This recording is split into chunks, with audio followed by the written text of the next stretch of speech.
in which we will look at corneal pathology. Now, all of us have heard about Descemet's membrane detachment. And I will tell you, this has all been published, the proof over types of bubbles. It is not just a detachment of the Descemet's membrane, which is something defined more than 100 years ago. So you will see a type 1 Descemet's membrane detachment is like a type 1 bubble. You will see a straight line, like a chord of a circle, made up of the pre-Descemet's layer and the Descemet's membrane. The type 2 bubble represents true Descemet's membrane detachment with that wavy double contour line. And the mixed bubble, you can see some Descemet's membrane detachments where the pre-Descemet's layer and the Descemet's membrane have separated from the back of the cornea and also separated from each other. And that is exactly like the mixed bubble you see. And these are in patients' eyes. And sometimes you will find that they can be torn. The type 1 Descemet's membrane detachment or the type 2 can be torn, and then we call it the regmatogenous Descemet's membrane detachment. Most of them will curl, but only the Descemet's membrane in the type 2 detachment will scroll the most with the endothelium outside, whereas the type 1, if it tears, both the layers are torn, the pre-Descemet's layer and Descemet's membrane, it doesn't scroll as much. And you can have a mixed type where the type 2 component is torn, but the type 1 component is not torn. Even that is possible. And I'll show you examples over here. Now you will see this post-cataract extraction patient. Very often we see on the slit lamp, as you can see on the picture over here, this pointer may not work, is a straight line. It is in the middle of the cornea. It doesn't extend from limbus to limbus, because that is as far as the type 1 bubble goes. So that is a type 1 detachment, straight line like a chord of a circle, and the same on OCT, you can see straight line as a chord of a circle made up of pre-Descemet's layer and Descemet's membrane endothelium. So that's where the concept is completely changed. And we did histology in 5 of these cases, and you can see over here that in the top right, you can see the pre-Descemet's layer is attached to the Descemet's membrane and endothelium, and that was also a straight line on the slit lamp and straight line on the OCT. On the top right, again, you can see, now you will see that little white strand, again, sorry, the pointer doesn't reach that, but that white strand vertically coming and attaching to the detached Descemet's membrane. When you see that, you know these are those strands I told you about, these collagen strands, that it is a type 1 detachment. And you can see again over here, you'll see there's another strand coming from the posterior surface of the cornea to the anterior surface of the detachment, and that is a type 1 detachment. The strand is attached to the anterior surface of the pre-Descemet's layer. And here at the bottom, you can see there are 2 lines. So that's a mixed detachment. One is of the pre-Descemet's layer, and the other, the wavy line, is of the Descemet's membrane. And in that panel at the bottom, you can see the detachment may be widespread. At the edge, it might be like a type 1. As you go towards the center, it might be like a mixed detachment. And then you can see that there is a tear in the type 2 component. So the Descemet's membrane has torn, but the pre-Descemet's layer is intact. So it's telling us, now, why is this important? Because over time, this pre-Descemet's layer gets populated with keratocytes, becomes fibrosed, and your treatment is completely different. It's very easy to put air and reattach a type 2 detachment, which is only Descemet's membrane, but you cannot reattach a type 1 detachment once it's become fibrosed. You have to do a descemetectomy to allow it to go back, or you might have to do a DSEC or a DMEC procedure if it doesn't go back. So if you put air, it'll go back, and as soon as the air is absorbed, it'll come back. So it tells us that we have to distinguish these, and the management options then change. Now let's look at more corneal pathology. This paper in 2014 by Liu et al. Showed that in fungal keratitis, the fungi prefer to spread along the anterior surface of the pre-Descemet's layer. Now, the pre-Descemet's layer offers a plane of cleavage between it and the back of the cornea. And that is exploited not only by us in surgery, but in many different corneal pathologies, as we'll see, but also by bacteria and by fungi. So their conclusion was, we observed a phenomenon of the pre-Descemet's layer, Descemet's membrane split in corneas. It's not a split, it's a separation with severe fungal infection, providing pathological support for those finding and adding clinical meaning to the new anatomical concept. Now, this is something I want to draw your attention to. We have now 3 cases like this, and I would advise you or recommend that every case of infective keratitis that you see, do an OCT and look at what you see at the back. And if you see that there is a straight line kind of a type 1 detachment with cellular debris or purulent material accumulating in that cleavage plane, think of it as fungal before you, or rule out fungal before you treat for anything else. Because this is a feature clinically seen more common in fungal keratitis than in the other forms, although the other forms can also sometimes get this kind of an appearance, but more common in fungal. This type 1 kind of a detachment with accumulation of debris anterior to the detachment. Intracorneal hypopyon, all of us have seen intracorneal hypopyon, but now with the knowledge of the anatomy, if you go back and see, most of the time it's like that. You see the arrow points to the bottom of the hypopyon, but the limbus is way down, and it's also in the center corresponding to that 8.5 millimeters of the cornea. So that is where the cleavage plane offers a space in which the pus accumulates, and lots of papers in the literature you can see, and there's an OCT picture over there that shows you how, I mean, I just have made that picture vertical to make it understood better. You can see the arrow points to the type 1 detachment, then there's a level of pus, and the space above that, the clear space, is shown by that arrow. So this intracorneal hypopyon is a manifestation because of that space between pre-Descemet's layer and the back of the cornea. Now, acute hydrops. Nobody in this room will not know the definition of acute hydrops and what causes it. Acute hydrops is due to a split in the Descemet's membrane in keratoconus. But that's wrong. It is not due to a split in the Descemet's membrane, it is due to a split in the Descemet's membrane and the pre-Descemet's layer. And there is enough proof in the literature, and I'll show you, that without a split in the pre-Descemet's layer, you don't get acute hydrops in keratoconus. You have to have a split in both these layers. And this is something, in our very first paper when we described the layer, we had mentioned it because we had that case where we could see the split in both the layers, but more evidence has come later. And here you can see in OCT, the 2 layers both have torn, and there are lacunae of fluid in the stroma. There's acute hydrops with the tear classically seen in both the layers of the back of the cornea, as mentioned. So here again, there are some examples of that strand again coming like that, but this is the implication of that. So Professor Muren and his group said, well, if Professor Dewar says that this is due to a split in the pre-Descemet's layer, why can't we just stitch the pre-Descemet's layer, leave the Descemet's membrane alone, and see if it repopulates? And they found that 40% faster resolution of the acute hydrops occurs if you just reapproximate the torn pre-Descemet's layer, leaving the Descemet's membrane torn and curled away as it would be in these cases. And that was that one evidence.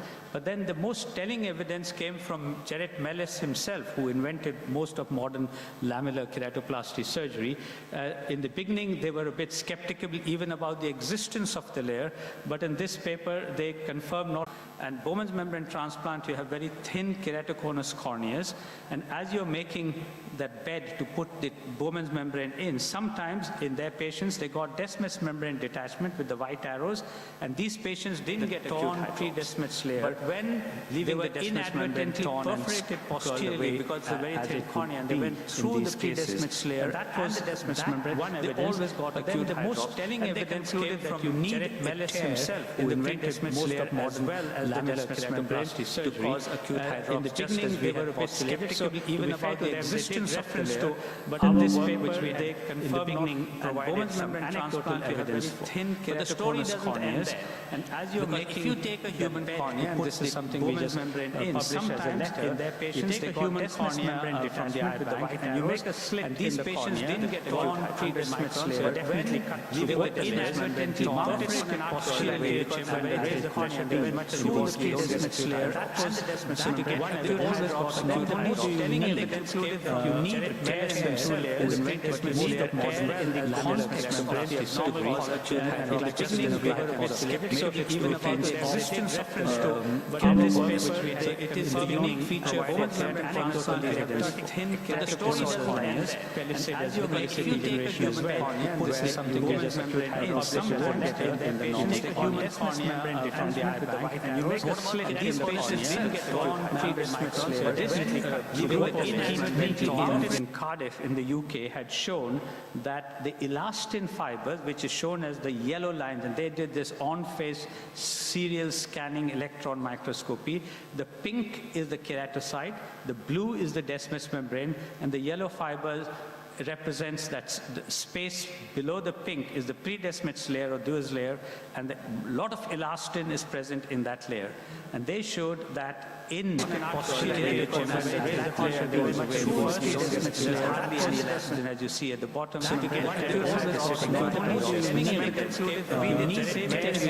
A number of cases, and we were able to show that all of it stains for elastin. But the desmus membrane, elastin is present only as a band on the outer skin. So this is existence of combination of desmus membrane and the predesmus layer. You see the band is a unique feature of the band. And the story is the whole concept. As you make human cornea, this is something in some elastin and they cornea from the outer these patients get the green predesmus.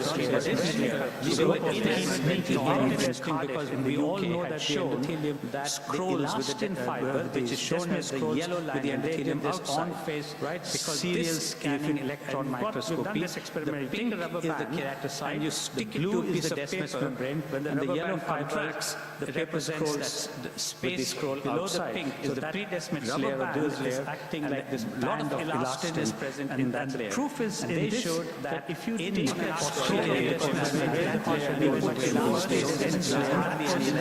eyes,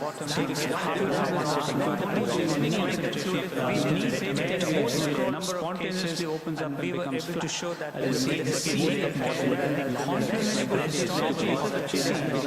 all of it stains for elastin is completely fragmented as in D, elastin is present only as a normal band. And in the predesmate layer, which is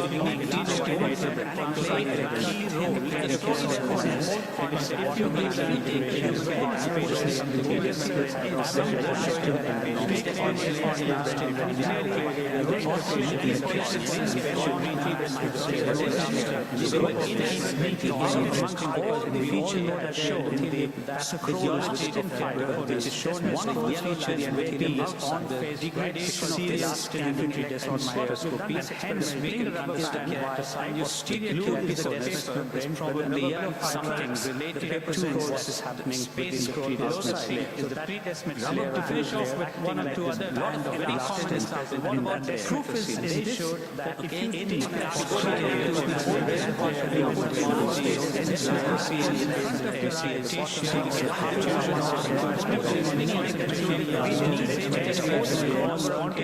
but it's not true. Able to show that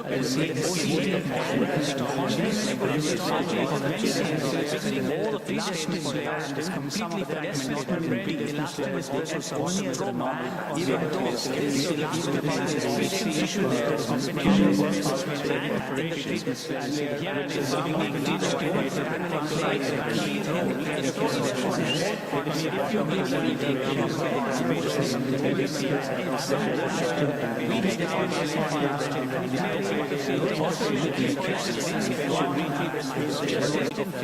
which is shown as one of the features in all three degraded serial is just like a hence we can understand why you still is older than the yellow something related to what is happening so the anterior one or two other all of them what the proof is all of that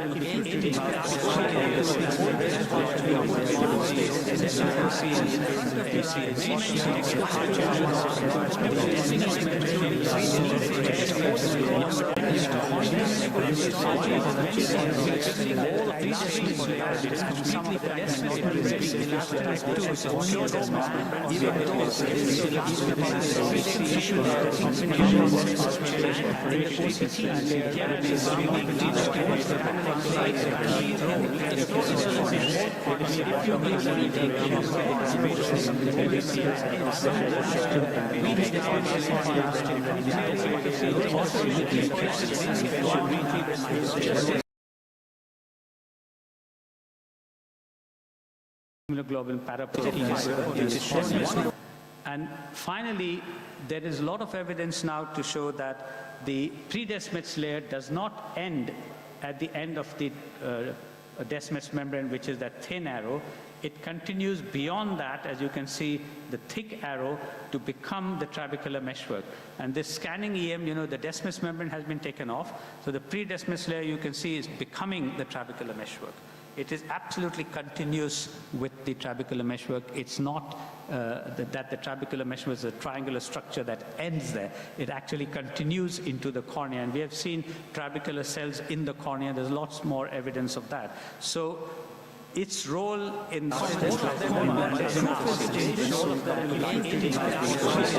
more about this. So in summary,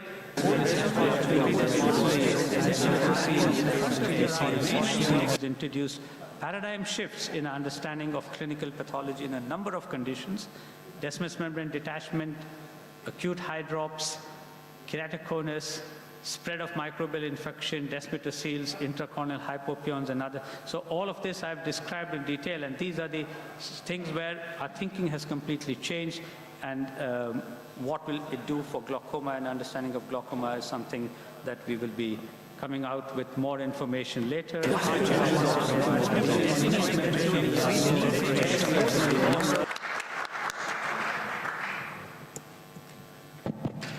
Thank you, Professor Dawa, for this informative talk. We will keep the questions.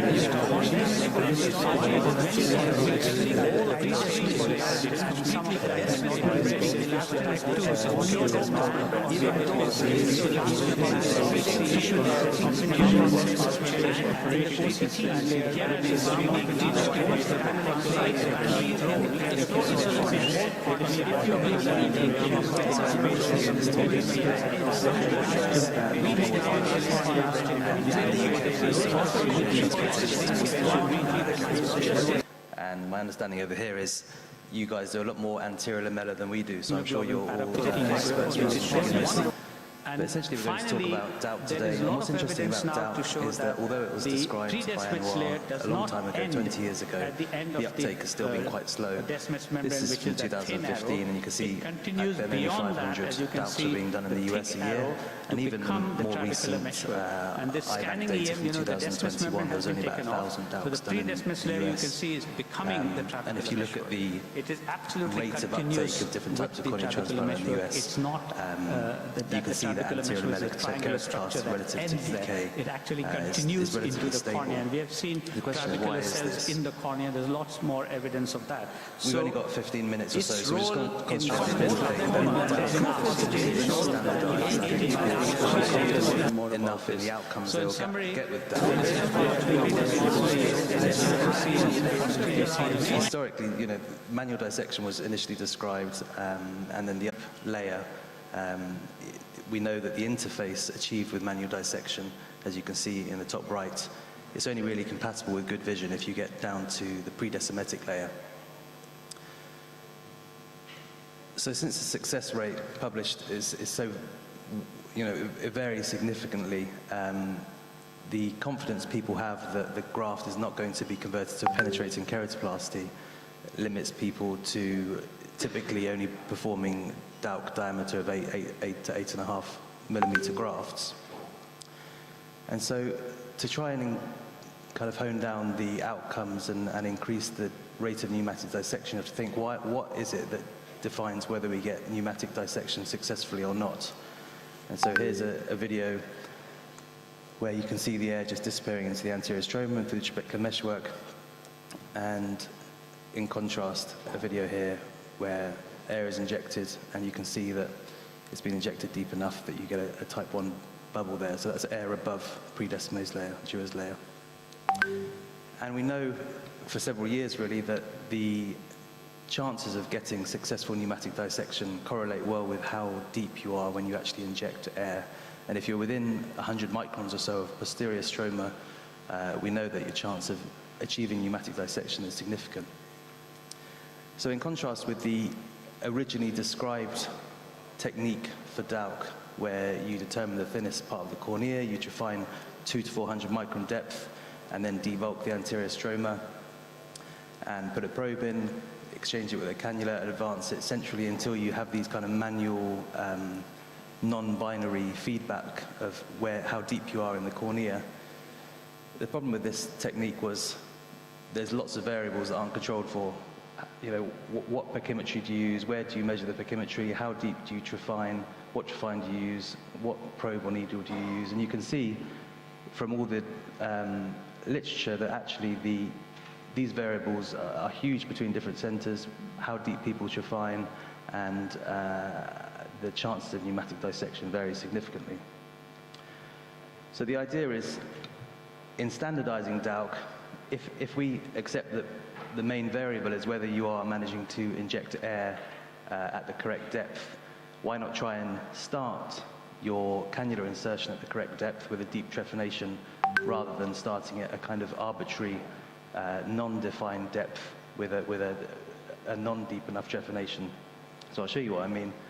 So if we measure the pachymetry with OCT at the site at which you're going to do trephination, so measure the pachymetric depth at 9 millimeters, and then aim to do a deep trephination with 100 microns of the posterior surface.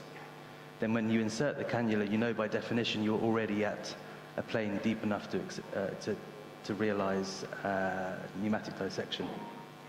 And when you do that, it means you don't actually need to advance the cannula all the way to the center of the cornea. You know, 2 or 3 millimeters from your trephination is sufficient. So the top right-hand image is anterior segment OCT. I use the MS39 from CSO, and then I dial in onto the Moria pre-calibrated trephine, 100 microns less than that. So the main thing, if you're going to make a deep trephination, is actually use all of your trephination. It's quite easy to end up putting your probe halfway down the trephination. So when you insert it, having made a paracentesis, the main thing is put the probe in vertically, but then drop the heel of the probe so you know you're parallel with the posterior surface at the very base of the trephination. And then you can see you actually only really need to advance the needle, the cannula, a little bit further than the probe, just far enough to seal the tract of the probe, as you can see here. So here the probe in, and you can see actually it's only advanced centripetally about 2 millimeters or so, and then that's removed. And when we put the cannula in, it only really needs to be advanced about a millimeter or so beyond the tract you've already made with the probe before injecting air.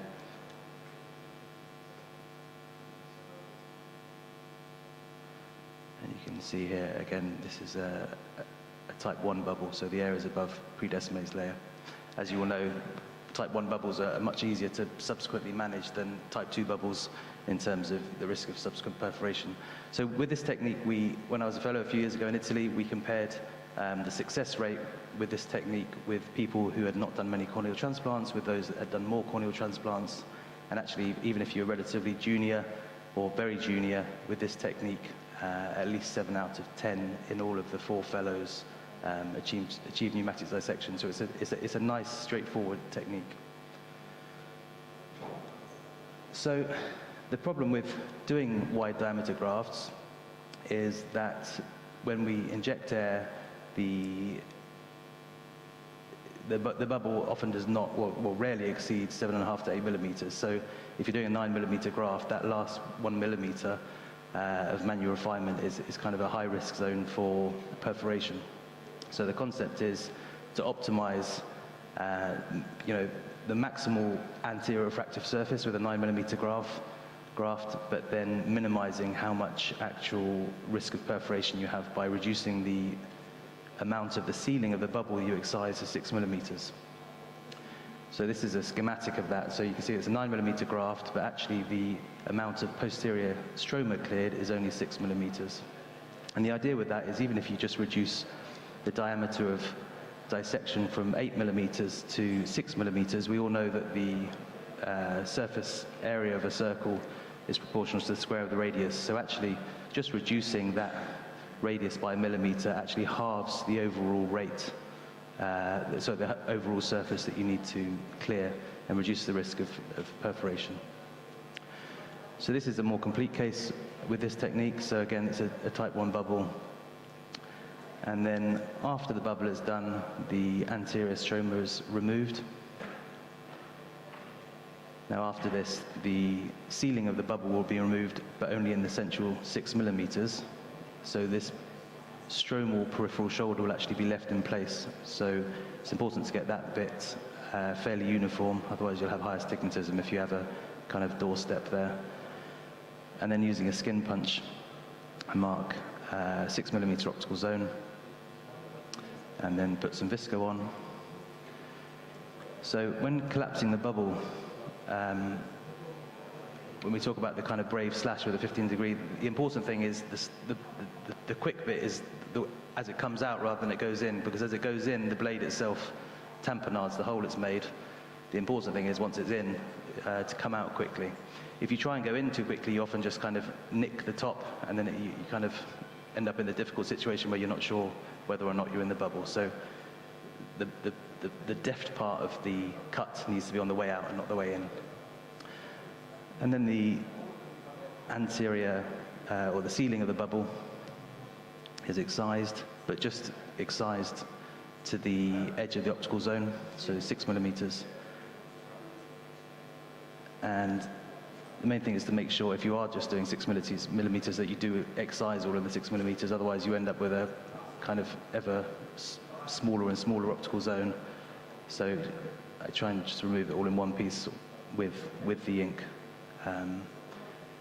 If it's not an ectatic, if it's a Dowk in an eye that doesn't have ectasia, so you know, a herpetic scar or something, I usually extend the optical axis to more like 7 millimeters, mainly because the extra laxity in the decimase and predecimase in ectasia is quite forgiving in terms of subsequent AAC formation. But if you do it in eyes that don't have ectasia, there's a risk of AAC formation.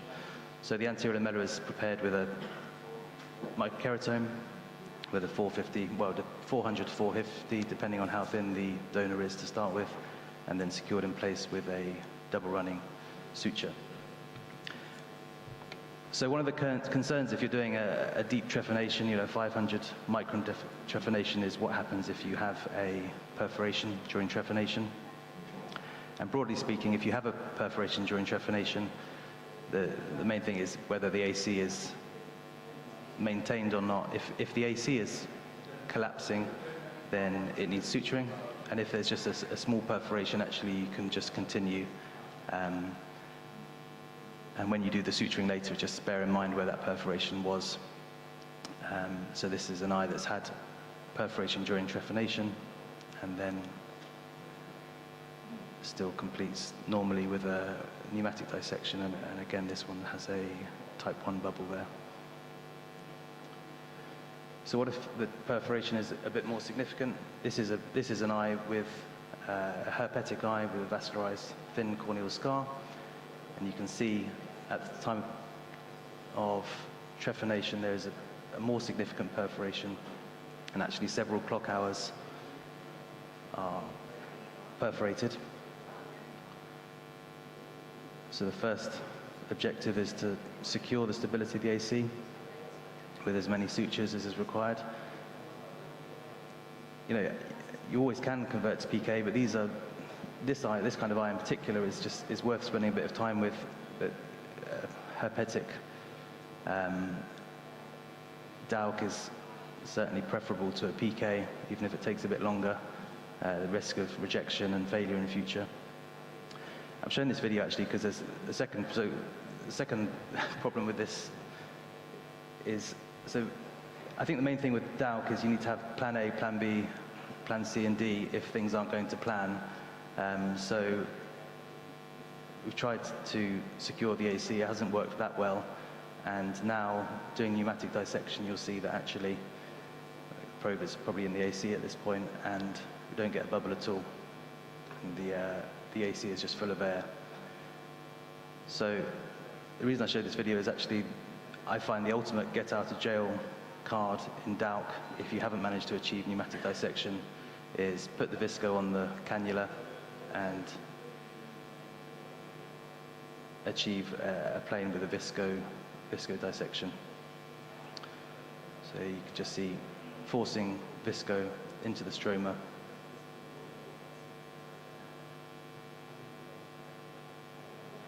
And actually it's quite a stable bubble to then complete the surgery because it's full of visco, it's not full of air, it doesn't rapidly collapse.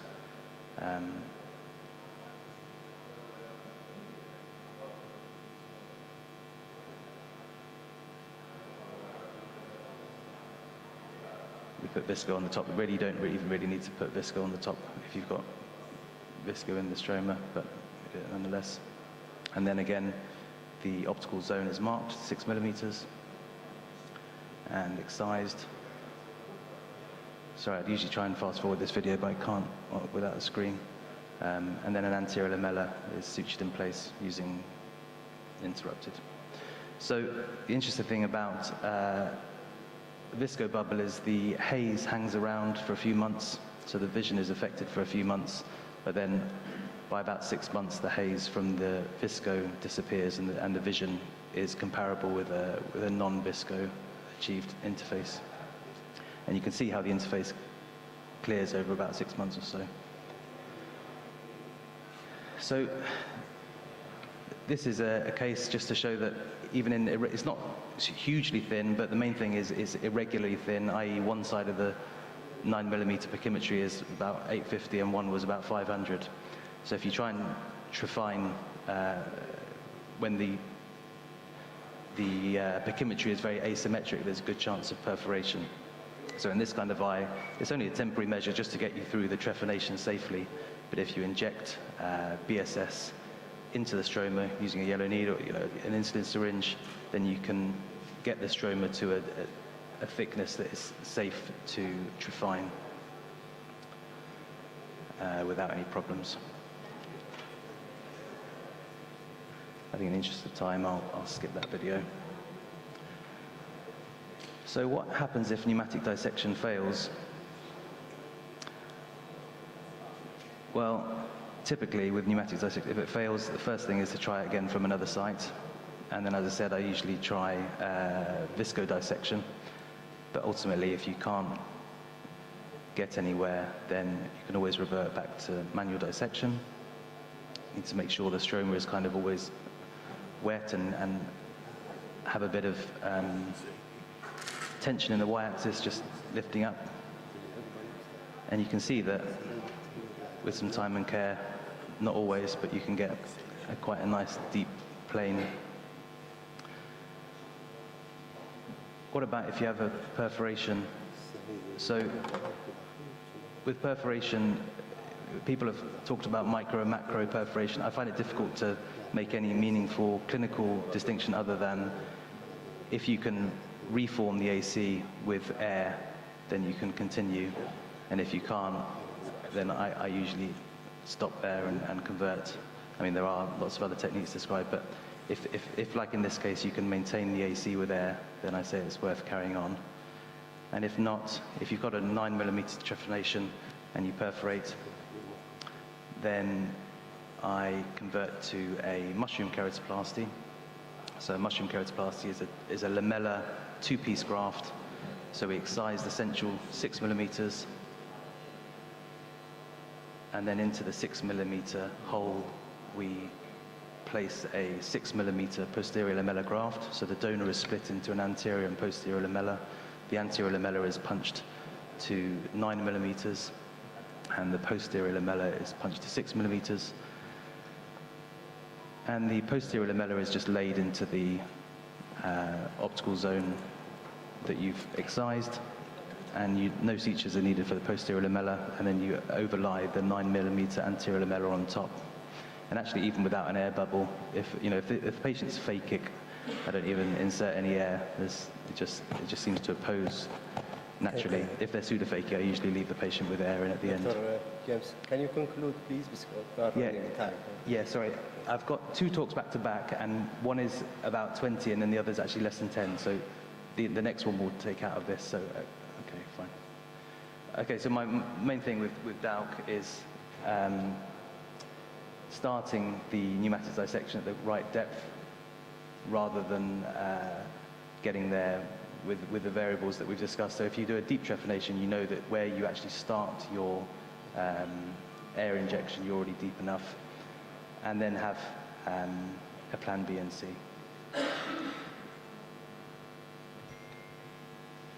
Thank you. Also, the next speaker will be the same speaker, Dr. James, and he will talk about management of post-PK ectasia. Thank you.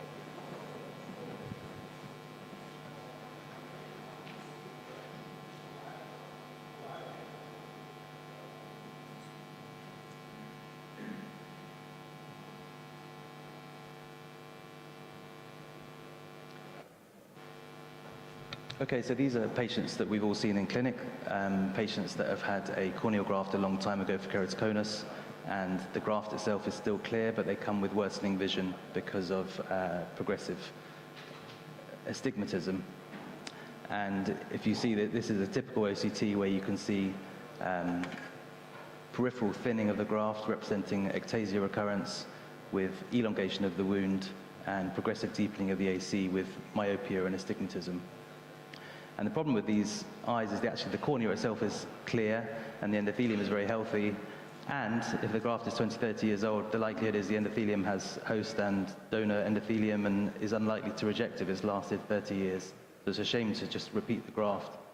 So we'll touch on prevention in a mo, but in terms of management of them once they are in your clinic, well, the first thing is don't dismiss contact lenses. There are plethora of new types of contact lenses, especially mini-scleral lenses are very useful in this kind of patient.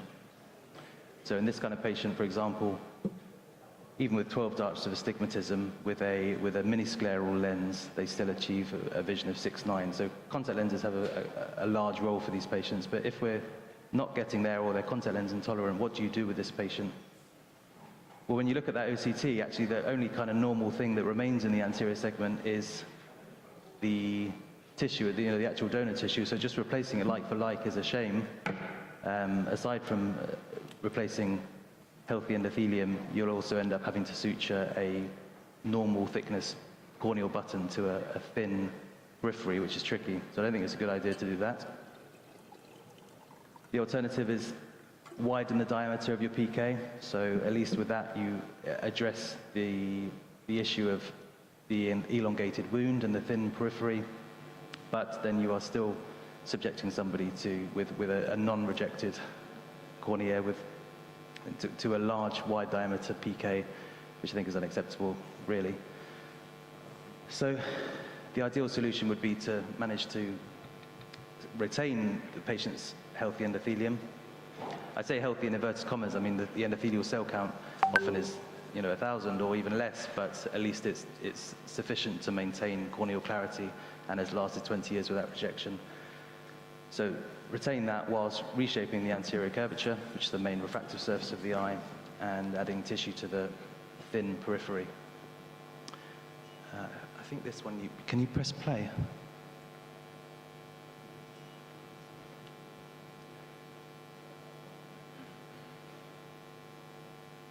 Okay, so this is a technique was proposed about 8 years ago in an eye like discussed. And so this is a patient with peripheral recurrent ectasia, and you can see that the central graft is probably just under 8 millimeters maybe. And so trephination is made outside that 9 millimeters, and the trephination is not a deep trephination, it's kind of 250 microns or so, with the idea of creating a peripheral shoulder for the ensuing anterior lamellar graft to sit on. Just check that trephination, and then really the next part of this, the case is pretty much like a regular DAUC, other than you need to be very careful, and the reason this technique didn't really take off, I think, and it doesn't really work that well, is that you have to be very careful with how far you allow the bubble to extend. And although here it looks like they've managed to control it quite well, in practice it's not always that easy to define how wide you want the bubble to go. And if it does extend beyond the boundary of the initial PK and bursts the wound, then the likelihood is you'd have to convert to PK. So this was the kind of first approach to trying to remove diseased stroma and keeping the endothelium. And then, having refined the periphery, they just overlaid a anterior lamellar graft and sutured it into place. But as I said, the main problem with this is quite difficult to complete pneumatic dissection to a diameter that you so choose. It's not really quite that easy. So this is a video I took from Italy. I learned this my fellowship. I brought it back to the UK. This is a first series of 24 eyes that had DAUC in PK. And so what Uzim found over there was that there's this interesting plane, and I'm sure everybody that's done a PK has occasionally found, when they remove the PK, that actually they've not done a full thickness trephination, they've accidentally left some decimes. Clinically, lots of people have noticed this, and what he found was that there is this plane. Where it exactly is, I think it's most likely straight on top of predecimase layer, on top of Dürer's layer, where keratocytes enter in old PKs in patients that have had keratoconus. And if you can find that plane, then you can actually peel the graft off. And I'll show you a video. Can you press play? So this is a 9mm trephination, and then you can see the trephination boundary of the intended DAUC. And so, again, a 360-degree shoulder is created just up to the extent of where the PK starts. And then you just try and tease your way, see if you can find this plane. And it's just been opened there. You can see this place. It takes longer than that to find it. That's a very edited video. But if you find the plane, and you usually can find the plane, the difficulty then actually is managing to excise 360-degree wound without perforation. So that actually finding the plane is probably not the most challenging step. I'd say the most challenging step is this part, getting around 360 degrees without putting too much up tension on the PK wound and bursting it. But once you've done it, you can see that, and this is not an exaggeration, that the layer is very easy to peel off without any resistance. And then an anterior lamellar graft can be sutured in place. So this patient has retained their endothelium and predecimase layer from their original PK, and then has a new anterior lamella. So that's treating patients that have already got ectasia, recurrent ectasia. Is there a role for, in terms of preventing it in future, is there a role for peripheral cross-linking before DAUC? Possibly. I think more importantly is to recognize that often ectasias extend beyond 8mm, and to excise them completely will avoid you getting recurrent ectasia in future. In most cases, you'd hope with a 9mm DAUC. And the problem, like I've mentioned earlier, with 9mm DAUC is you need to have the confidence that your plan B is safe. So if you have no one wants to convert a 9mm DAUC to a 9mm PK, but if you have a good option as a backup, like with a mushroom, and we looked at the results of mushroom versus DAUC, and yes, the DAUC visions are a bit better, and the refractive astigmatism is a bit lower, and the failure is a lot lower in terms of needing repeat graft, but even with the mushroom at 5 years, about 5% of patients need a repeat graft. So, you can be confident enough in your plan B to attempt wide diameter DAUC to avoid ectasia, recurrent ectasia. And you can see they both do very well. That's it. Thank you, Dr. James. Our next speaker will be Dr. Dua again, and he will talk about bacterial keratitis.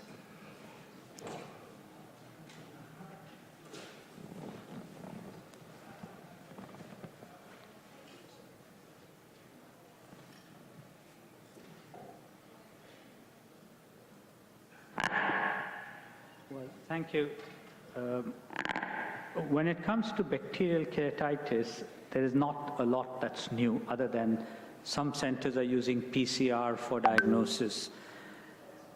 The key to this problem, representing the 5th leading cause of blindness in the world, affecting 6 million people, 2 million people added on every year, is that it is preventable in most cases, and the early treatment can avoid severe visual morbidity. So nothing new except following the old principles, knowing what they are, and following them in a systematic manner in every case.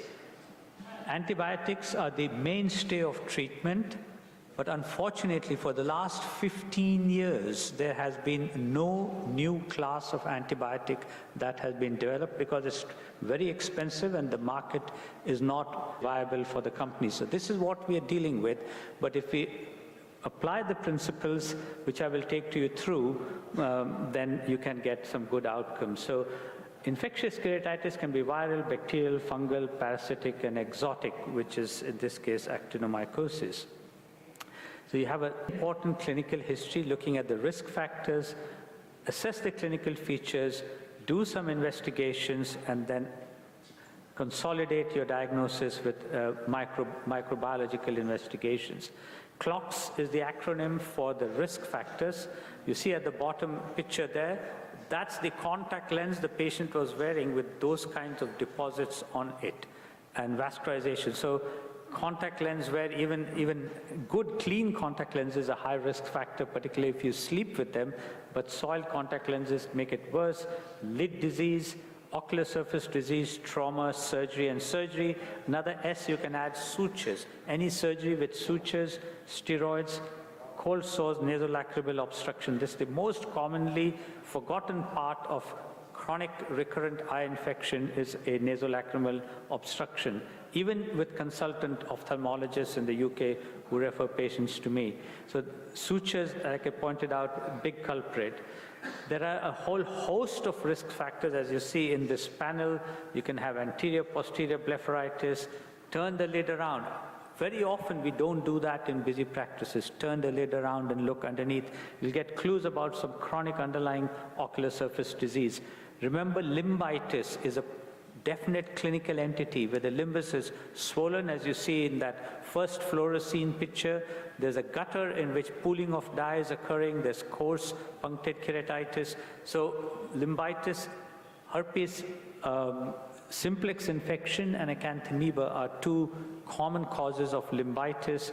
And then those pseudodendrites and coarse dendrites of acanthamoeba, then melting, thickening, vascularization, perforation, iridocyclitis, uveitis due to the toxins, immune rings, all these kind of clinical features, hypopia and hyphema, we have to recognize, document, and then think about what it is telling us with regard to management.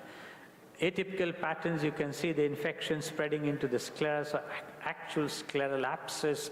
You can get diffuse scleritis, which causes excruciating pain, again a feature of patients with acanthamoeba. Whenever the corneal nerves are affected, you get features of infectious crystalline keratopathy, that Christmas tree branching pattern. So that is bacterial or microbial infection without the host response. Because the nerves are gone, they're triggered to the circumferential congestion is gone, lymphocytes, macrophages, polymorphs don't enter into the cornea, and you see the actual pattern of the bacteria without the host response.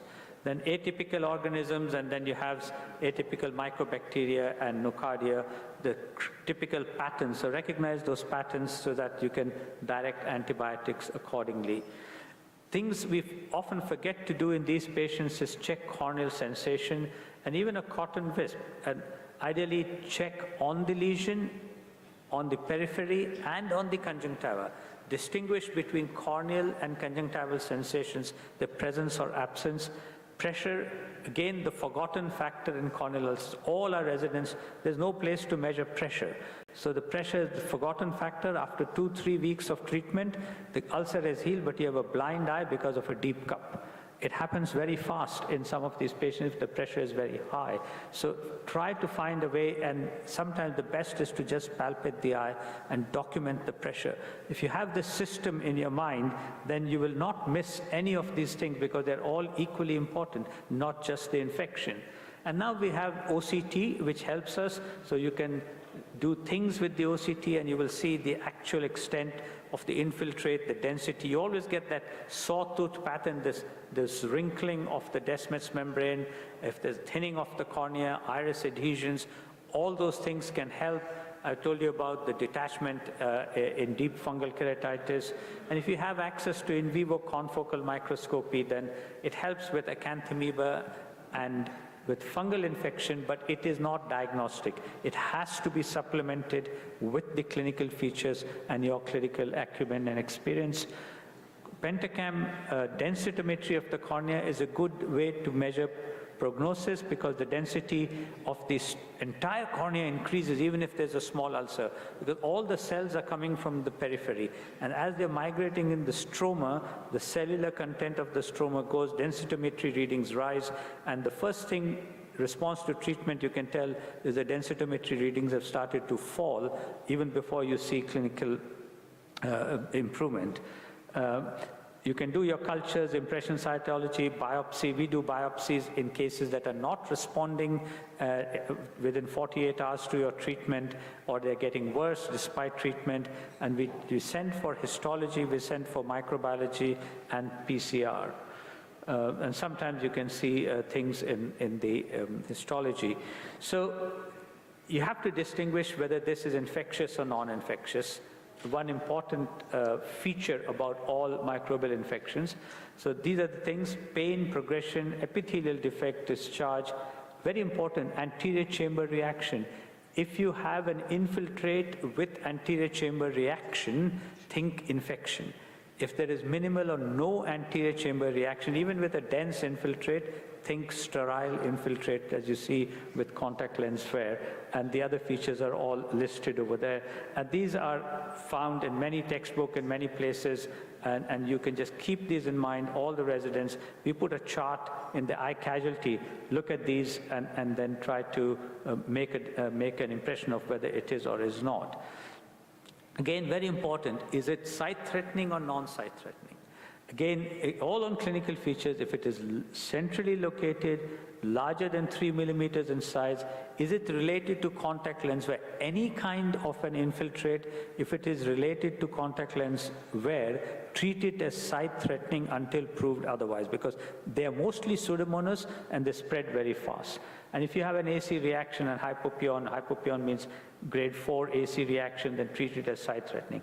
Why we differentiate between these two is that if it is sight-threatening, we tend to admit the patient, treat them with dual therapy, day in and day out, hourly drops day and night for 24 to 48 hours. Now, what are the treatments? So we have limited. We have the aminoglycosides, we have the cephalosporins, and the fluoroquinolones. These are the three classes of antibiotics. You have gentamicin, tobramycin, neomycin, amikacin. Remember, we have to use fortified antibiotics, so 1%, 1.5% against the commercial, which is 0.3 or even less, and they are very, very toxic, the aminoglycosides. Cephalosporins are good, mostly against gram-positive, the aminoglycosides against gram-negative, and you have the first, second, third generation of these antibiotics. Again, they are available as fortified, which your pharmacy has to make, and once you've got on top of the infection, you can bring down the frequency. And the fluoroquinolones, nowadays a lot of us use moxifloxacin or levofloxacin, very few use ciprofloxacin. But again, when you're using monotherapy, we use fluoroquinolines. For the non-sight-threatening patients, we can send them home on the moxifloxacin or levofloxacin, but the ones we admit them, then we go for the top two. So you have to start it. The regime is important. We say, oh, give antibiotics, but how do you give them? What do you tell the patient? Is the patient going to comply? Very important. So you have to saturate the cornea with the antibiotic. While the patient is waiting in the eye casualty, put a drop every 5 minutes. Aminoglycoside, cephalosporin, aminoglycoside, cephalosporin for half an hour. You can achieve the same concentration in the eye, as I'll mention later, as with a intracorneal injection. And then after that, you can go on to every half hour. I mentioned that already. And then we give them half-hourly alternating, which means each drug goes every hour, day and night. So neither the patient nor the nurse gets any sleep. And you watch after 24 hours. If you get a clinical response, then you can start tapering down the antibiotic, but we never go below the minimum inhibitory concentration. Again, that's an important point I will make later. 4 times a day. Steroids you can taper, lubricants you can taper, whatever else. Antibiotics don't go below 4 times a day. Stop. Start half-hourly, 1-hourly, 2-hourly, QID, stop. 3 times, 4 times, 2 times, you're only increasing resistance strains, you are not helping the patient. Nowadays we have recourse to intracorneal antibiotics, but that is rare. We tend to use it only for fungal, for bacterial, just this frequent instillation, particularly when there's an epithelial defect, you achieve very high concentration. There are other medications. If there's scleritis is threatened, oral ciprofloxacin, 750 milligrams twice a day is very important, useful. Antiprotease, doxycycline, any tetracycline is good, 100 milligrams once a day to reduce the melting of the cornea. Atropine or cyclopentolate, again, very important to keep the pupil dilated, not only to prevent synecdoche formation, you're also relaxing the ciliary body and reducing the pain, because reflex spasm or contraction of the ciliary body causes a lot of intraocular pain. And anti-glaucoma treatment, I tend not to use drops because the patient's already on so many drops. We give them oral Diamox. If you feel the pressure is high, acetazolamide temporarily to control the pressure until you can be pretty sure that it's not just inflammation related. So these are important adjuvant treatments which we should not forget in addition to our antibiotics. And of course, if the patient's in pain, then various ways to reduce the pain. So when do we use steroids?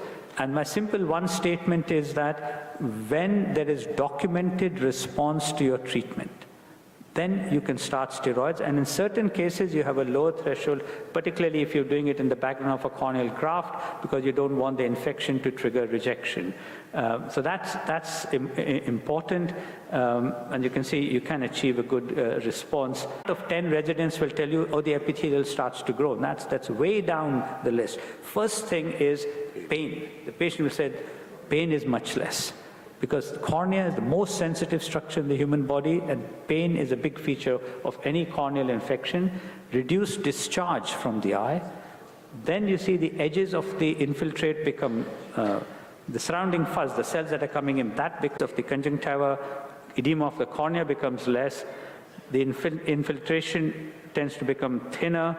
And then you get the epithelial cell migration starting to happen. AC reaction even comes before that. So all these things are telling you the patient is getting better. And that is important to look for in your patients. And then what happens if it's getting worse? So you stop all treatment, rescrape or biopsy. And this is quite common. The condition improves and then starts to worsen again. So what do? You don't keep giving more antibiotics. There's something happening, so you have to stop and think. And consider mixed infection. There may be bacterial, viral, fungal, acanthamoeba. Other things might be going on. Because sometimes the patients are partially responsive, the bacteria are partially responsive. And if the patient is responding to your antibiotics, even if the laboratory test comes and says that it is not sensitive to the antibiotic, carry on with your antibiotics. Clinical is more important. We do send for culture, but if the culture results contradicts the clinical response, forget the culture result, because the concentrations we achieve in the eye are much, much higher than the concentration that they achieve with these antibiotics in the blood. And they tell you sensitivity according to the blood levels of those antibiotics, not according to what we achieve in the eye. So even if the organism is partially sensitive, if the concentration in the eye is higher, you might get a good response. If you get a good clinical response, carry on. And then sometimes, don't forget this last bit, drug toxicity. Your own antibiotics you're putting, mostly the aminoglycosides, must be making it worse. And that happens, the clinical test, we published this in 2012, ask the patient to look up, ask the patient to look down. You see this up-down difference in redness, clear sign of toxicity. Not allergy, toxicity, because the drugs gravitate to the bottom, and if you stain, you can see conjunctival staining. Tells you, this is very common with aminoglycosides and to some extent with the cephalosporins, if you're using them in the fortified dose for a long period of time. And then there are some surgical interventions, and from time to time they are all useful depending on the patient. The bandage contact lens for a non-healing defect, for gluing, for perforation, or actually a desmetocele. And again, amniotic membrane transplant. So this patient, very large dense abscess, not responding to treatment. All we did, we stuck an amniotic membrane with fibrin glue, carried on with the same antibiotic, and it responds. And there's reports in the literature, there are papers on this, where the amniotic membrane can come to your help. You can use it otherwise for melts. Tarsorrhaphy is very useful for non-healing defects. Once you've rendered it sterile, but the ulcer is still not healing, then these things come into play. And collagen cross-linking now is coming to the fore. More and more, we are using collagen cross-linking as an adjuvant, not instead of antibiotics. It is in addition to antibiotics. Not so effective against fungal, but it does affect against bacteria. Now, one thing to remember about cross-linking, you've done the dose of cross-linking, next day, or within 48 hours, the hypopion becomes more. So don't think you've made it worse or it's getting worse. That's the natural response, because a lot of bacteria are killed. There is more inflammatory response, the hypopion goes up, and then it starts to fall. In fact, it's a good sign if the hypopion increases after 24 hours after cross-linking, because you know that's going to respond. So just be wary of that it doesn't mean it's not working. And then nowadays, we say, I call this back to the future. We are using, these disinfectants, povidone iodine, chlorhexidine, silver nitrate, carbolic acid, which we used to use when I was a student, when we didn't have all these antibiotics. We used to treat the cornea. The difference is that disinfectants kill all living tissue, including the bacteria. The antibiotics specifically target the bacteria or the fungi. So that was the difference. But here, the thing is, your goal in bacterial keratitis is twofold. First is save the eye. Even if you scar the cornea more, doesn't matter, save the eye. Second is visual rehabilitation, which comes later. So with these things, you tend to not save, you save the eye, but scar the cornea more, which then has to be visually rehabilitated later. So there are all these other things. So in summary, just repeating what I've said, microbial keratitis, the most common cause of unilateral blindness worldwide. Various risk factors. Each center will have their own risk factors. You have to work that out. Ours in Nottingham are these: ocular surface disease and contact lens wear. And lamellar surgery, I didn't go into that in detail, mostly refractive surgery, and even corneal lamellar surgery introduces new planes. And you will find that most bacteria and fungi now find these new planes, and the clinical manifestations of the disease are different to what you're used to seeing in a cornea that has not had lamellar surgery. So we have to bear that in mind. The clinical picture will be different. You need meticulous assessment. You cannot overemphasize history and clinical examination. All the other investigations don't mean anything if you've not done a proper clinical examination or history. And just to emphasize again, many patients come to me, chronic infection, ulcers, heals, breakdown. All you do is you press the nasolacrimal sac and you get pus. And these are consultant colleagues, and they've written back to me, I am so embarrassed I didn't do that. Thank you for picking that. So it's easy to miss if you're not a cornea specialist, but in general practice, it's important that you think of these simple things. Establish your working protocols, have a chart, somewhere in your eye casualty or in your department so that every newcomer follows that process of investigation, clinical examination, and treatment. Thank you. Thank you.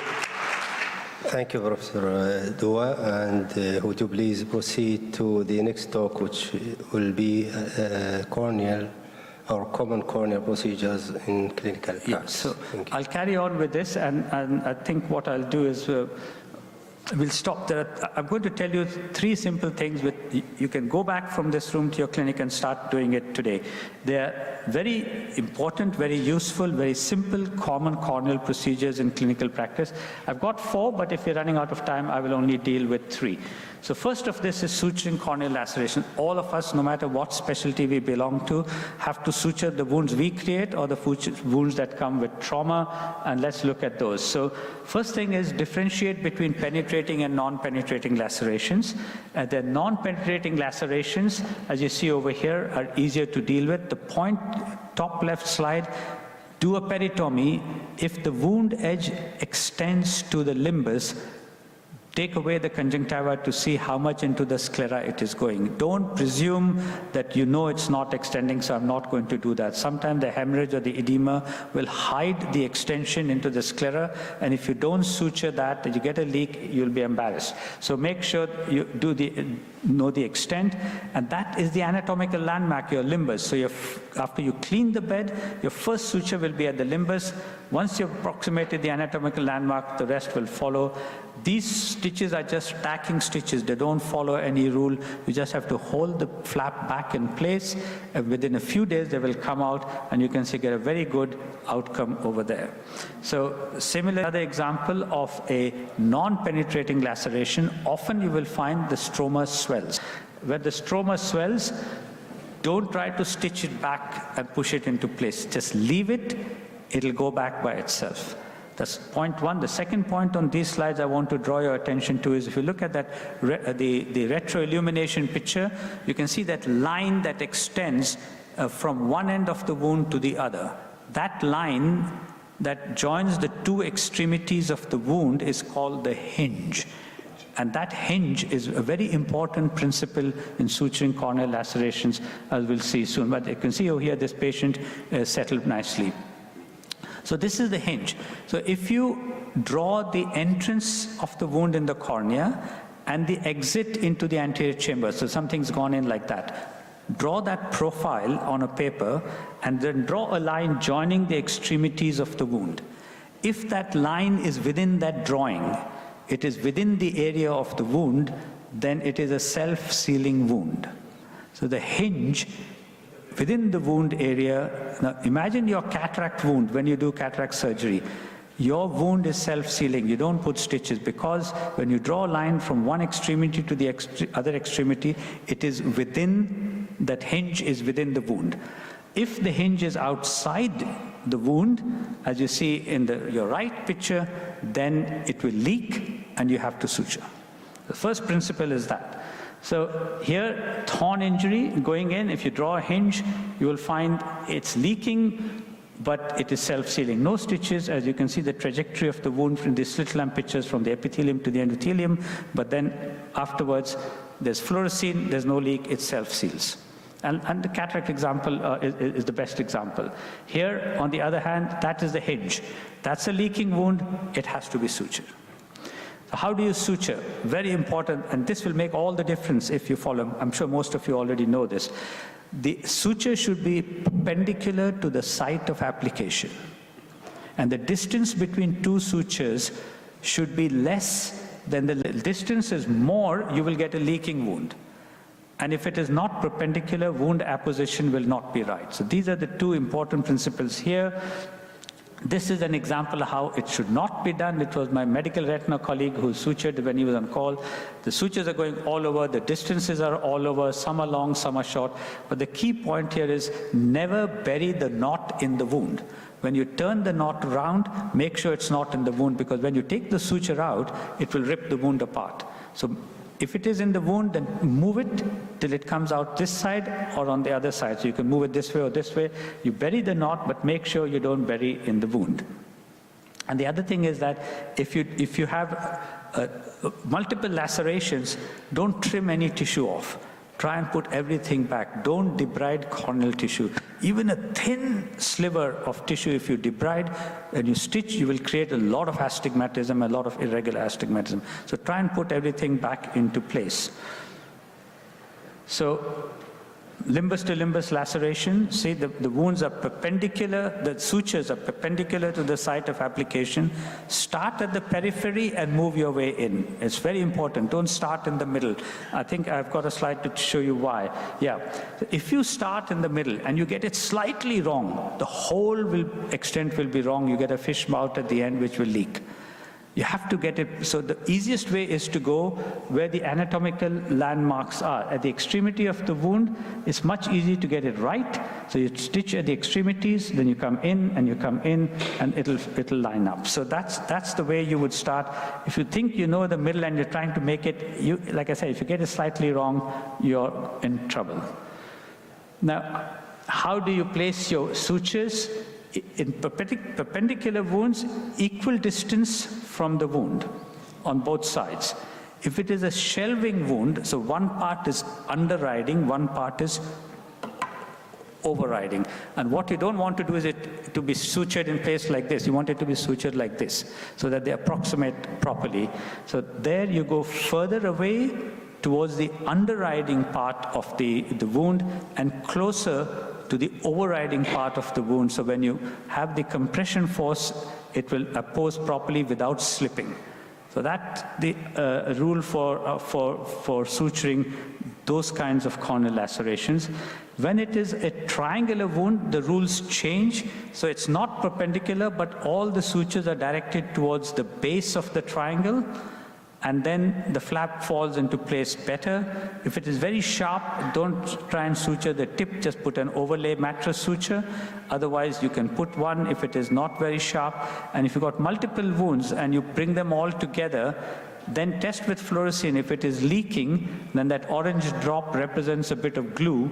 You put a glue to suture, to close the leak. Even though the best of suturing has been done, there might still be a leak. And nowadays we use fibrin glue much more than cyanoacrylate glue. Fibrin glue you can even inject into the anterior chamber in that quadrant where there is a leak. And that helps quite a lot, but that's a totally different talk. So again, how deep do you go? You go 80% depth at least, and try to align the surface. So if the host rim is thin, and this is more for corneal grafts, but even for lacerations, if you get a laceration in an eye which some other problem, one part is thinner, you go as deep as you can in the thin part, and then you go corresponding thickness. So don't go deep in the thicker part. Epithelial healing will be very poor. That's not what you want. And these are some examples, but the point I want to make here is even if you have a picture like the bottom left over there, doesn't mean you have to do a graft. 8 out of 10 times will help patient get very good vision. And the other thing to remember is that if you have irregular astigmatism, pinhole alone does not give you the true visual potential.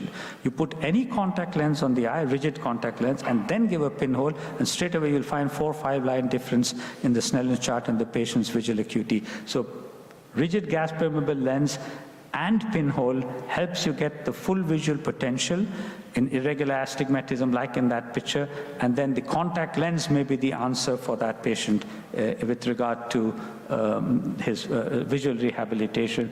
Another example of how sometimes you get a slightly complex wound, there's a triangle but there's a spur. You follow the same principles, you can get a very good outcome as bottom left, and then RGP lens. You have to give, of course, antibiotics prophylactically, you give some mydriatics, you give steroids, again for the pressure, if there is, it's high and you've used Helon and you've left Helon in the eye or left some fibrin glue in the eye, you give them temporary acetazolamide. So take-home messages, follow the principles, they make a difference. Do not debride stromal tissue. Explore the extremities, particularly the extension into the sclera. Start suturing at the periphery, move towards the center. Do not bury the knot in the wound. And remember fibrin glue when you come unstuck. So the second bit was corneal gluing. We have the second common procedure. for perforations, particularly non-traumatic perforations, which are corneal ulcers, etc., we use corneal gluing. This comes in various kinds of dispensations. Nowadays, you can buy cyanoacrylate glue in various different kinds of companies selling it, and tubes or little vials that intense vascularization. Very thin cornea, but nicely epithelialized.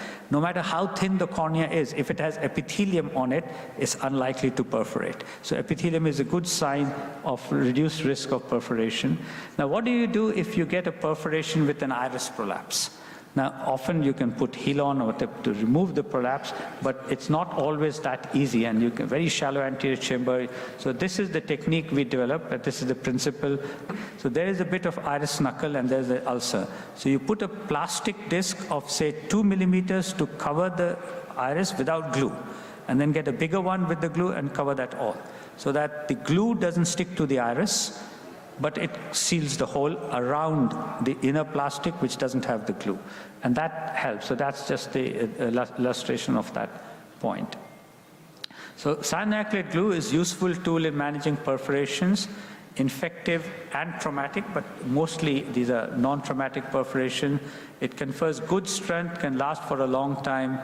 You have to cover it with a bandage lens, like I said, and remember, bandage contact lens, patient sleeps with it, risk of infection goes up, so we give prophylactic antibiotics. We tend to use chloramphenicol, bacteriostatic, with a lower risk of developing resistance. It will attract blood vessels, which then have to be dealt with, but once you remove the glue, the blood vessels spontaneously shrink. And early removal can reveal an unsealed perforation. If it does, then re-glue. So how are we doing for time? Are you okay to carry on? I think we are running late, so we are running late. So our next.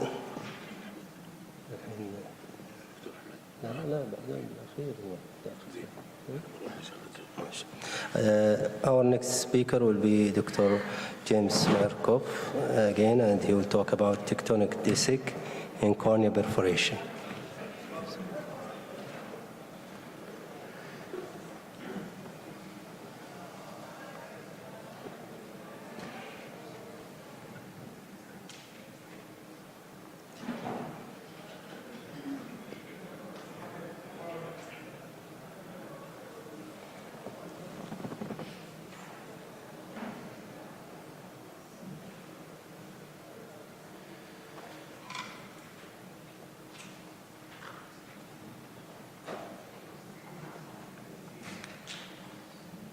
Okay, so we've all seen this kind of patient in clinic that has corneal perforation, be it traumatic, infective, inflammatory with loss of the AC. And as we've just seen from Prof. Jua's lecture, so corneal gluing is usually our first mainstay treatment for this kind of scenario. The advantage is it can be performed by a generalist. It can often be performed at the slit lamp, but it's often a temporary measure, and if the perforation is too large for glue, then ultimately you need something else. So tectonic keratoplasty that's been discussed to date is usually either full thickness or an anterior lamellar patch, and the problems with that are related to suture in terms of astigmatism, and also the suturing itself can be difficult, sometimes suturing tissue to necrotic tissue in the context of an inflamed ocular surface. So then there's therapeutic keratoplasty, which is where you both excise the perforation in the surrounding necrotic tissue and at the same time improve vision. But these are hot, inflamed eyes, and the risk of rejection is significant. So we had a patient that presented to the hospital a couple of years ago with a traumatic injury where they had a metallic foreign body at high velocity that made a hole in the cornea. And they had, you can see, they'd been patched with glue 2 or 3 times over a few days with persistent loss of the anterior chamber. So they needed something a bit more definitive. So the idea here was to insert some tissue internally, so a DSEK, a mini DSEK. So at the beginning of the case, this was the first one I'd ever done, so I just put some glue there and then made a small DSEK to pull into the graft, to pull into the anterior chamber. So I punched a 4mm graft, and then because it was fairly peripheral and I thought we may be able to get away without any further graft if it was stayed out the optical zone, I trimmed the edge off the side of it just to try and keep it as far out of the visual axis as possible, and then loaded it into the glide and pulled it into the eye. There is another technique described for mini DSEK where the graft is introduced through the perforation itself, but since perforations usually have they don't usually have well-defined edges, they usually have tapered, inflamed edges, pushing the DSEK through the perforation that you're trying to fix doesn't make sense to me. So I think it's worth pulling it in and then positioning it underneath the site of perforation, and then the eye is filled. So there was no decimeterectomy performed, but the perforation itself acts as a bit of a vent. So once the eye is full of air, the graft tends to stick. So just nudging it into place, and then an air fill. And the patient lies flat on their back for about 4 hours. And this patient did very well. You can see the tectonic tissue on the right, underneath the peripheral cornea. And this is after about a year or so after they had cataract surgery. And you can see the amount of astigmatism induced is minimal as well. So this is the second case that presented. This is a man that was a serial non-attender. He's an IV drug user. He has a neurotrophic cornea with herpes simplex, and he only really comes to clinic when there's a problem, and this time there was a problem. So he presented initially with a central perforation, which we'd glued hypopion, and so again used a tectonic DSEK just to get on top of things for now. You don't know when you're going to see him again in clinic. Rehabilitative surgery. So this is about a week after surgery.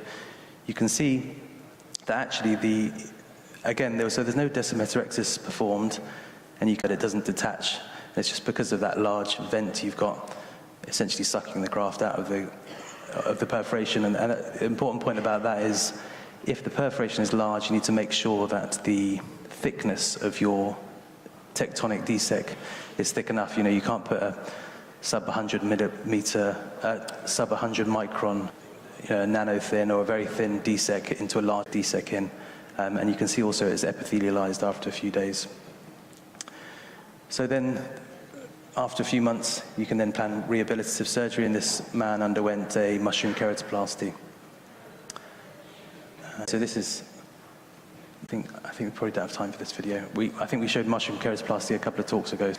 So this is a herpes simplex in the graft, and then she started dupilumab with the dermatologists and had further ocular surface disease. She's got a neurotrophic cornea, and she has an epithelial defect, which then, and this was just really, I was just showing this just for kind of conceptually that you don't really need any particular, you don't need even fresh graft tissue for this. On that day, we'd already done a DSEK. I didn't have any spare tissue. Tissue availability is often scarce in the UK, so I just used the peripheral rim of the tissue we'd used for the previous patient,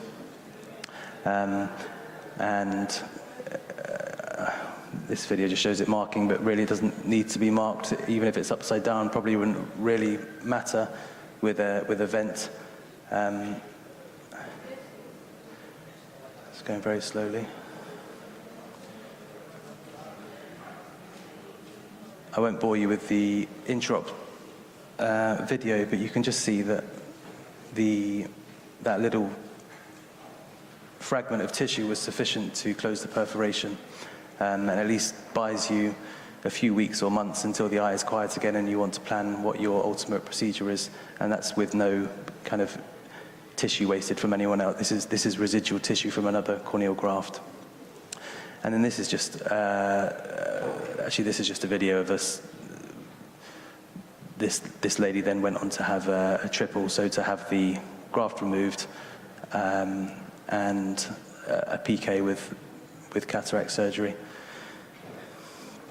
So this is the last case. This is a young girl that came with Pseudomonas keratitis, a really nasty infection.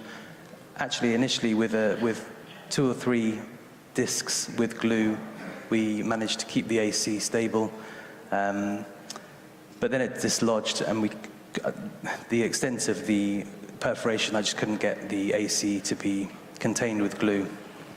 And on that day, from another operation, we had a corneoscleral tissue left that had the decimase removed. And so actually, in this case, even though there was no decimase, I punched the stroma down to 6 millimeters and inserted a 6 millimeter internal patch. What's really nice about this kind of case is, this is just tagged on to the end of a normal operating list, and actually it takes a few minutes to fix what otherwise is quite a difficult problem. You don't need any sutures, and it gives you some breathing space, and the patient some breathing space for a few months until you're going to decide what to do for them. So you can see on the right, there's a full thickness internal corneal button, which did actually eventually epithelialize, although that took a few weeks to epithelialize. And on that case, there's actually no endothelium at all by definition, because we took the decimase off for the previous patient. So that's their stromal graft that's been used. And so just out of interest and curiosity, when we did come around to doing a mushroom keratoplasty, sent that tissue to a colleague in London to have a look, and the posterior lamella, interestingly, had endothelialized, so there was a lot of endothelial cells identified on the back surface of the bare stromal graft. Not to the extent that I think it could ever be left there, but it's just an interesting observation. So this girl went on to have a mushroom. What's quite nice about a mushroom is you can decenter the stalk. So in this kind of patient where the perforation, and often in traumatic scars too, if you can slightly decenter the stalk, so the 9 millimeter anterior lamella is still broadly centered on the limbus, but the posterior lamella you can move slightly. In patients that have perforations that are too large to glue, months breathing space before planning what to do electively for their vision. Thanks. Thank you, Dr. Marskov. And again, Professor Dua will talk about... If you could have the next talk, please. Thanks. Clinically, we call it persistent epithelial defect or non-healing epithelial defects, and clinically, pathologically, we use other terms. So let's start off with looking at the corneal nerves. If you look at the surface subepithelial basal plexus, all these nerves which branch and rebranch and divide, they join together to end in terminal bulbs, which you see in the top left and the middle left picture, and in the bottom pictures. These little knobs or bulbs are where the neuroids, these are all afferent nerves carrying sensations away from the cornea, they go into those terminal bulbs and then become the nerve. And you can see in the top right picture, the arrows pointing to the nerve in the subbowman zone, and that then goes deeper in the cornea, but remaining mostly in the anterior 2/3 at the limbus, where they join up to form multiple nerve trunks, about 11 in each quadrant. And if we look at that video at the bottom, you will see in confocal microscopy, see those 2 little knobs, just like in this picture here, and they are seen, and then they become a part of the nerve that is going into the deep stroma. The distribution of the corneal nerves in the subbasal plexus is in the form of a whorl, and from this, vertical nerves go up in between the epithelial cells, and they terminate either inside a cell, intracellularly, or in between 2 cells. And we've seen often on staining, you get this vortex keratopathy, hurricane keratitis, whorl patterns on the cornea, which are epithelial features which mirror the nerve features underneath. So what happens with the corneal nerves is they serve 2 functions, trophic and sensory. The corneal nerves, they stimulate blinks, they stimulate tear productions. Tears carry a lot of growth factors which are responsible for the health of the epithelium. The nerves also release neuromediators, which are trophic, means they give nutritional and health support to the epithelium. The epithelium in turn produces neurotrophins and neuropeptides, and one of them is nerve growth factor, which is very important for the survival and the function and regeneration of the nerves. And this is very important for the cornea because, like I said, the cornea is avascular, and the only way it can trigger a vascular response is by these nerves, which will carry the afferent sensation to the limbus, where most of the nerves are vasomotor, causing intense circumcorneal injection, which allows the cells to come into the cornea to fight. But this fact, which is quite important, we published this in 2016, is you can have lack of corneal sensation with no epithelial degeneration or defect, and lack of corneal sensation with complete epithelial defect. And the basis for that is if the lesion is between the trigeminal ganglion and the cortex, or partly affecting the trigeminal ganglion, then because it's a unipolar ganglion, so there is no synapse in the ganglion. The nerve goes to the ganglion and then goes to the brain. So if the nucleus is intact, then it'll keep releasing trophic factors, which will keep the epithelium healthy. But there'll be no sensation because perceived pain. But if the damage to the nerve, the whole ganglion, then the nuclei are also disconnected from the cornea, and no sensation can go up, and that is why you will find that you get large epithelial defects. So if you look at these eyes with confocal microscopy, you will find in the first scenario, the subbasal nerve plexus are all intact. But in the second scenario, the subbasal nerve plexus is gone. So if you have a neurotrophic patient, no sensations, if you have access to confocal, you see the nerves, the prognosis is good. You see no nerves, prognosis is bad. And this slide, just to make a point, that there is not a single corneal disease in which the nerves are not affected. Nowadays, modern publications and textbooks will tell about this, but most textbooks do not include the pathology of the nerves in description of the pathology of the corneal disease. So if you look at the top over there, you can see thickening of the nerves. These are in bullous keratopathy patients. Look at the enormous amount of coiling, tortuosity of the nerves, and those thickened sprouting along the nerve trunk. That you see in bullous keratopathy. All this you see in chronic corneal edema or bullous keratopathy. If you look at patients with keratoconus, okay, that's what you see in advanced keratoconus. It's like a whole bag of worms in the center of the cornea. The peripheral nerves are radial, looking okay, but look at the gross thickening of the nerves, look at the abnormalities in branching. So compared to the normal, in keratoconus, huge amount of nerve pathology depending on how advanced the keratoconus is. Post-LASIK surgery, we got dry eye syndrome, irregular epithelium, coarse central staining. We had one patient where we got the corneas after LASIK, after a few years of LASIK, patient died and the eyes were donated. The nerves were never back to normal.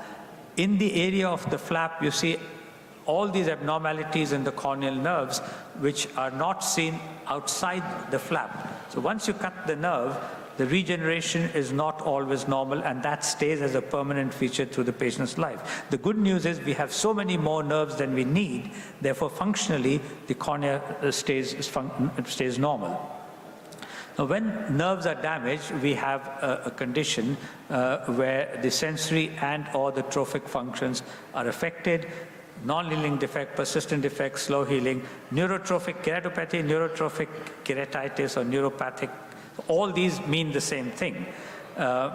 We tend to use this term more common, neurotrophic keratopathy. Persistent epithelial defect is a defect that does not heal or heals and breaks down repeatedly. Usually, a normal corneal abrasion would heal in 4 or 5 days. These take weeks or much longer, and then they heal and they break down.